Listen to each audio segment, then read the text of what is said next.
In a realm shrouded by mist and ancient lore, there lived a miller, a man of humble means.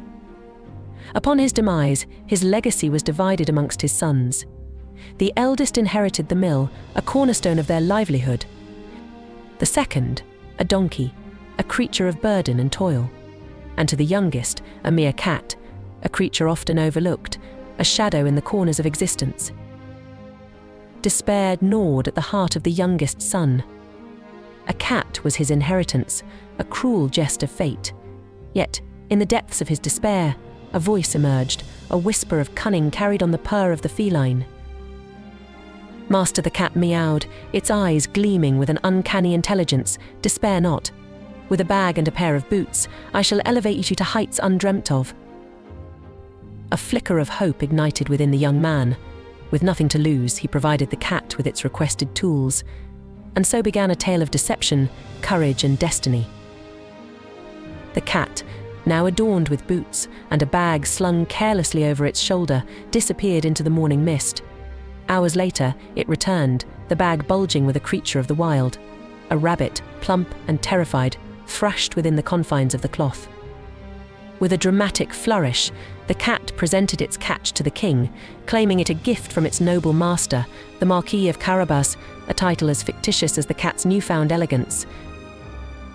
Intrigue sparked within the king's heart. A commoner bearing gifts fit for royalty? A mystery unfolded before him. Day after day, the cat returned with exotic prey, each time enhancing the legend of the Marquis of Carabas. The kingdom buzzed with whispers of this enigmatic figure, a phantom of wealth and power. As the cat's influence grew, so too did its ambition. It learned of the king's plans for a riverside excursion with his daughter, a princess renowned for her beauty and wit. The cat's heart pounded with anticipation. This was the moment for which it had been scheming. With a devilish glint in its eyes, the cat orchestrated a perilous scene. As the young man bathed in the river, the cat feigned distress, crying out for help. The king's guards, ever vigilant, rushed to the rescue, hauling the young man from the treacherous waters. The cat, with a dramatic flair, accused unseen rogues of stealing the young man's clothing. The king, ever the gentleman, provided the young man with a sumptuous wardrobe, fit for a nobleman. But the cat's machinations were far from over. As the royal procession journeyed along the riverbank, the cat darted ahead, its mind racing with its next deception. It encountered peasants toiling in the fields, reapers gathering the harvest.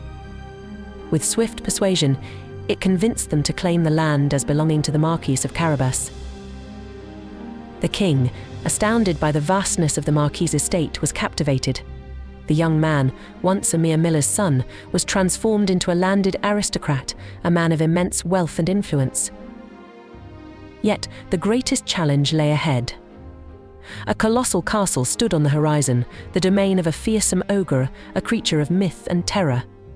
The cat's heart pounded with a mixture of fear and excitement. This would be the ultimate test of its cunning. The castle loomed before them, a monstrous silhouette against the twilight sky. Its towers seemed to pierce the heavens, a fortress of stone and shadow. Puss in Boots' heart pounded with a mixture of dread and anticipation. This was no ordinary dwelling, but a stronghold of evil, home to a creature of myth and nightmare. As they drew closer, the castle's true horror revealed itself. Gargoyles snarled from the parapets, their stone eyes burning with an unnatural light.